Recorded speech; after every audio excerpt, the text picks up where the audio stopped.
যে ঘরের বউ হিসাবি সেই ঘরে নাকি অনেক সুখ অনেক উন্নতি হয়, আর যে ঘরের জামাই হিসাবি সেই ঘরের নাকি বউয়ের অবস্থা খুবই খারাপ হয়। মানে জামাই ঠিক মতো কিপটামির ছোটে সংসার চালাতেই পারে না। হ্যালো এভরিওয়ান, আসসালামু আলাইকুম সবাইকে। আশা করছি সবাই ভালো আছেন।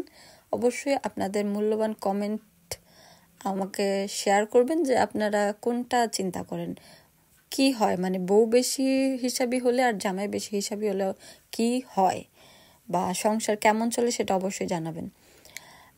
আজকে আমি একটু হিসাবি করেই চলেছি। ঘরে 4টা ইলিশ মাছ ছিল, মানে 4টা পিস। এখন আমি চিন্তা করলাম যে আমি 2টা তরকারি রান্না করে ফেলি, তাহলে আমাদের সুন্দর করে 2 তরকারি দিয়ে খাওয়া হয়ে যাবে। আমার অনেকদিন ধরে সর্ষে ইলিশ খেতে মন চাচ্ছিল, কিন্তু রান্না করব করে আর রান্না করা হয় না। সবসময় ইলিশ মাছ আনলে সরিষা ইলিশ রান্না করতে করতে দেখা যায় আমার ইলিশ মাছ শেষ। তো আজকে চিন্তা করলাম বেগুন দিয়ে 2টা রান্না করি, একটা বেগুন দিয়ে 2টা পিস ইলিশ মাছ রান্না করি, আর 2টাকে সরিষা দিয়ে রান্না করি। ঘরে আবার ছিল না সাদা সর্ষে, তার জন্য আমি কালো সর্ষে দিয়েই করেছি। এই পাশে আমি মাছ ভেজে নিয়েছি, আমরা আবার মাছ ভাজা ছাড়া খেতে পারি না। তারপর সরিষা আর পেঁয়াজ আর মরিচ আমি ব্লেন্ড করে নিয়েছি। আর এদিকে আমি নর্মালি বেগুন তরকারিও কিন্তু বসিয়ে দিয়েছি।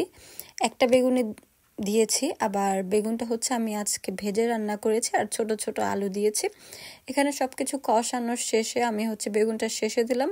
আজকে আলুটা আগে দিয়েছি কারণ বেগুনটা আমার প্রায় সেদ্ধ হয়ে গিয়েছিল যখন আমি ভেজেছি। তারপর গাছের কয়েকটা চেরি টমেটো দিয়ে দিলাম। চেরি টমেটো দিয়ে মাছ 2টা দিয়ে দিলাম, মানে মাছের 2টা পিস দিয়ে দিলাম। বারবার মাছ 2টা বলতেছি। যাই হোক, মাছের যেই পিস 2টা ছিল সেটাকে দিয়ে এটাকে বসিয়ে সুন্দর করে যতটুকু পানি দরকার আমি দিয়ে দিয়েছি। আর কোনো পানি টানি দিব না, একদম মাখো মাখো করে রান্না করব।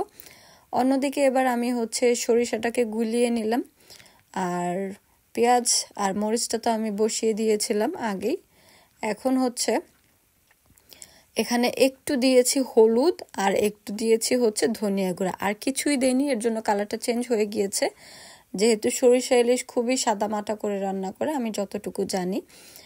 ভালো করে মশলাটাকে কষিয়ে নিচ্ছিলাম। আমি কিন্তু এখনো সরিষা দেইনি, কারণ সরিষা অনেকক্ষণ কষালে নাকি তেতো হয়ে যায়।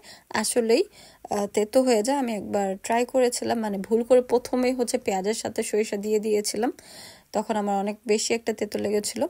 এখন মশলা একদম ধরেন 90% কষে গেছে, তখন আমি সরিষা যেটা গুলে রেখেছিলাম পানি দিয়ে একটু, সেটা দিয়ে দিব। দিয়ে দেওয়ার পরই আমি মাছটাও দিয়ে দিব 2 মিনিট পরই।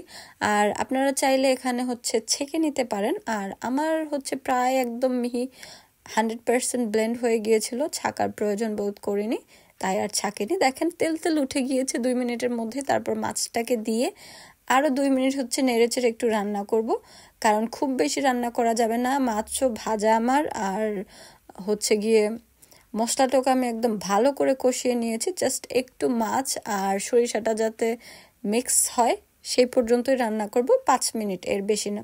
সর্বশেষে কি দিয়ে দিব কিছু কাঁচামরিচ চেরা। কাঁচামরিচ আমি ব্লেন্ড করেও দিয়েছি, আবার চেরাও দিচ্ছি।